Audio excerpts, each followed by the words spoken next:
ایک اور حدیث مبارکہ ہے جس میں نبی علیہ الصلوۃ والسلام نے ارشاد فرمایا ان رجلا قال للنبی صلی اللہ علیہ وسلم، ابو ہریرہ روایت کرتے ہیں کہ نبی السلام کے پاس ایک بندہ آیا اور اس نے کہا اوصنی، اے اللہ کے رسول مجھے کوئی نصیحت کیجیے۔ قال لا تغضب، نبی السلام نے فرمایا غصہ نہ کر۔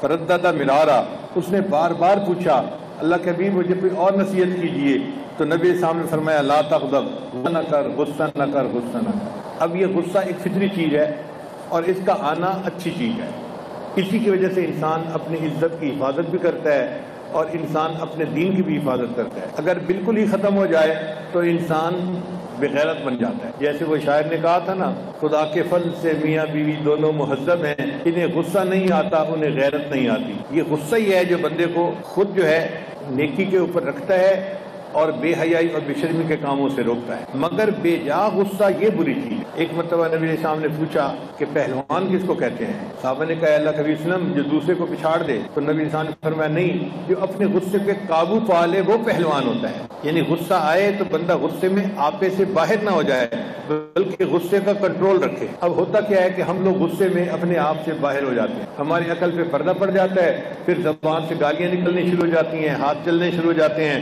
ایک دوسرے سے جھگڑے شروع ہو جاتے ہیں اور غصہ ایک دوسرے کے ساتھ دشمنی کا سبب بن جاتا ہے۔ ایسا غصہ اچھا نہیں ہوتا، چنانچہ بے جا غصے سے اللہ کی پناہ مانگنی چاہیے کہ اللہ تعالیٰ ہماری حفاظت فرمائے اور ہمیں اللہ تعالیٰ بے جا غصے سے محفوظ فرمائے۔ اللہ تعالیٰ قرآن مجید میں فرماتے ہیں کہ مومنین کی نشانیوں میں سے ایک نشانی یہ ہے والکاظمین الغیظ، وہ غصے کو پی جانے والے، والعافین عن الناس، انسانوں کو معاف کر دینے والے، واللہ یحب المحسنین، اللہ تعالیٰ نیکوکاروں سے محبت فرماتے ہیں۔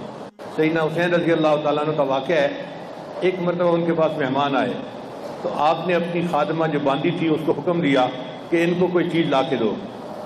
وہ سوپ گرم کر کے لائی، جیسے ہم یخنی گرم پیتے ہیں نا، تو عربوں میں اسی طرح سوپ گرم کر کے پینے کا رواج تھا، چائے نہیں ہوتی تھی، وہ گرم سوپ پیا کرتے تھے۔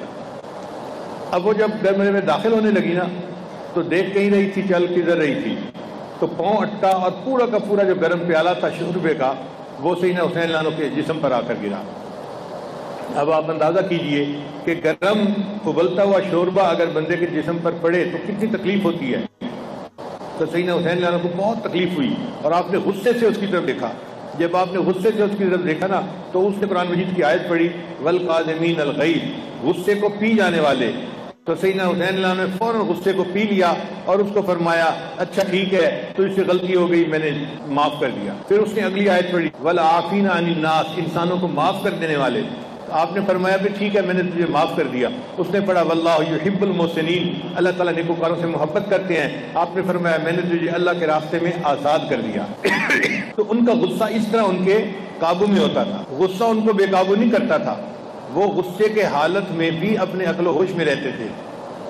اس لیے وہ غصہ جو انسان کو اپنے قابو میں نہ رکھے، رہنے دے، وہ غصہ برا ہوتا ہے، اس سے اللہ کی پناہ مانگنی چاہیے اور بچنا چاہیے، اور ایسا غصہ برا ہے۔ ہم نے دیکھا ہے اکثر عورتیں غصے میں گالیاں دینی شروع کر دیتی ہیں، کوسنا شروع کر دیتی ہیں، اپنے بچوں کو گالیاں دیتی ہیں، چنانچہ اس کا پھر برا نتیجہ نکلتا ہے۔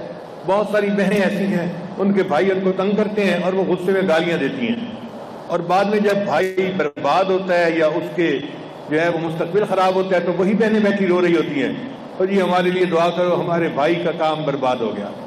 اللہ کی بندی یہ تمہاری مانگی تو بد دعا تھی جو اب آ کے پوری ہوئی، تم نے کیوں بد دعا دی تھی؟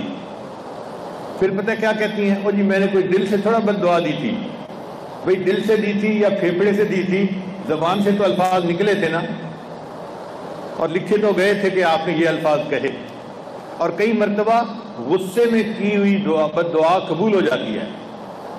چنانچہ میں آپ کو ایک عجیب واقعہ سناؤں کہ حرم شریف کے ایک بڑے مشہور امام ہیں قاری سدیس، وہ سب اماموں کے بڑے امام ہیں، وہ مکہ مدینہ کے بھی بڑے امام ہیں اور مدینہ طیبہ کے بھی بڑے امام وہی ہیں، یعنی دونوں حرمین کے بڑے ائمہ میں وہ بڑے امام وہ ہیں، اور بہت اچھا قرآن پڑھتے ہیں، اللہ ان کو جزائے خیر عطا فرمائے۔ انہوں نے اپنا واقعہ سنایا، کہنے لگے کہ میں بچپن میں بہت شرارتی ہوتا تھا اور بہت تنگ کر دیتا تھا لوگوں کو۔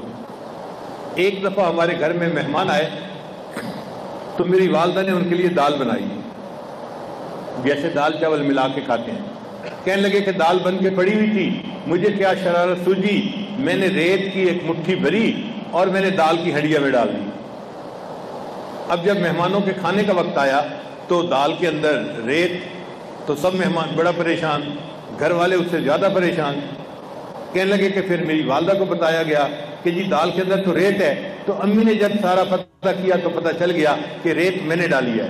اس وقت امی بڑے غصے میں تھی، کہنے لگے جب بہت غصے میں تھی تو انہوں نے غصے میں اس وقت مجھے یوں کہا کہ بیٹا تو نے مجھے بہت ذلیل کیا ہے شرارتیں کر کر کے، اللہ تجھے حرم کا امام بنا دے۔ ماں نے غصے میں جو بد دعا دی تھی، کہتے ہیں اللہ نے وہ قبول کر لی اور آج اللہ نے مجھے حرم کا امام بنا دیا ہے۔ تو آپ سوچئے اگر ماں کی غصے کی بد دعا بھی قبول ہو جاتی ہے تو خوشی کی دعا کیسے قبول ہوتی ہوگی؟ اس لیے غصے میں انسان اگر کوئی بات کرے بھی صحیح تو بھی اچھی بات کرے، بری بات نہ کرے۔ ویڈیو کے نیچے سبسکرائب کے بٹن پہ کلک کریں، بیل کے آئیکن پہ کلک کیجئے تاکہ ہر نئی ویڈیو کی نوٹیفکیشن